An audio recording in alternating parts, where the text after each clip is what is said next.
Time is a very difficult thing to pin down. There's a famous saying of St. Augustine of Hippo that when he was asked, "What is time?" he said, "I know what it is, but when you ask me, I don't." And yet it seems absolutely fundamental to our life. Time is money, we say. I don't have enough time. Time flies. Time drags. And I think we should go into the question of what this is, because in our ordinary common sense, we think of time as a one-way motion from the past through the present and on into the future. And that carries along with it another impression, which is to say that life moves from the past to the future in such a way that what happens now and what will happen is always the result of what has happened in the past. In other words, we seem to be driven along. You know, once upon a time it was fashionable in psychology for people to speak of man's and animals' instincts. That we had, for example, an instinct for survival, an instinct to make love, and so on. But nowadays that word has become unfashionable, and psychologists tend instead to use the word drives, and to speak of the need for food as a drive, the need for survival or for sex as drives. And that's a very significant word, because it's brought out, isn't it, by people who feel driven.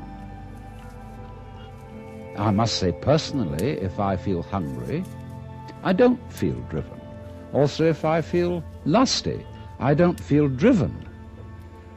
Because I don't say, "Oh, excuse me, but I have to eat," or "Excuse me, but I need to fulfill my sexual urges, my biological impulses." I say, "Hooray, I identify myself with my drives. They're me." And I don't take a passive attitude towards them and apologize for them. So the whole idea of our being driven is connected with the idea of causality, of life moving under the power of the past. And that is so ingrained in our common sense that it's very difficult to get rid of it, because I want to turn the thing round completely the other way and say that the past is the result of the present. Let us suppose, just for the sake of example, that this universe started with a big bang, as some cosmologists believe. Now, when that bang happened, it was the present, wasn't it? And so the universe began in what we will call a now moment. Then it goes on doing its stuff. And always, when any event that we now call past came into being, it came into being in the present and out of the present. That's one way of seeing it. But before we get further involved in this, I want to draw your attention to a fallacy in the very common sense idea of causality. That events are caused by previous events, from which they flow or result necessarily. To understand the fallacy of that idea, we have to begin by asking, what do you mean by an event? Let's take the event of a human being coming into the world. Now, when does that event begin? Does it occur at the moment of parturition, when the baby actually comes out of its mother? Or does the baby begin at the moment of conception? Or does the baby begin when it was an evil gleam in its father's eye?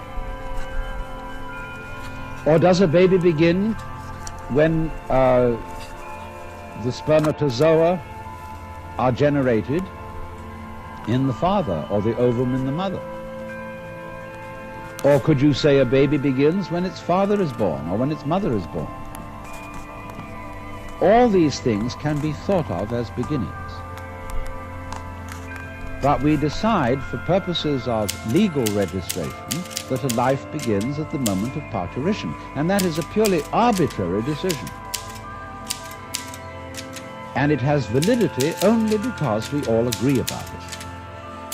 Let me show you the same phenomenon in the dimension of space instead of the dimension of time. Let's ask, how big is the sun? Are we going to define the sun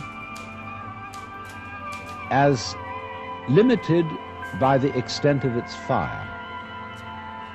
That's one possible definition. But we could equally well define the sphere of the sun by the extent of its heat. We could also define the sphere of the sun by the extent of its light. And each of these would be reasonable choices, except that it's rather difficult to keep track of the extent of its light, because we're inside it. And therefore we have arbitrarily agreed to define the sun by the limit of its visible fire. But you will see in all these, by these analogies, that how big a thing is, or how long an event is simply a matter of definition. Now, therefore, when by simple definition, for purposes of discussion, we have divided events into certain periods, we'll say the First World War began in 1914 and it ended in 1918. Now, actually, all those things which led up to the First World War started long before 1914, and the repercussions of that war have continued long beyond 1918. How are we to distinguish an event from its repercussions? So you will see that because we have divided events from one another in this arbitrary way, we do that, and then we sort of forget we did it. And then we have a puzzle. How do events lead to each other? Because you see, in reality, there are no separate events. Life moves along like water.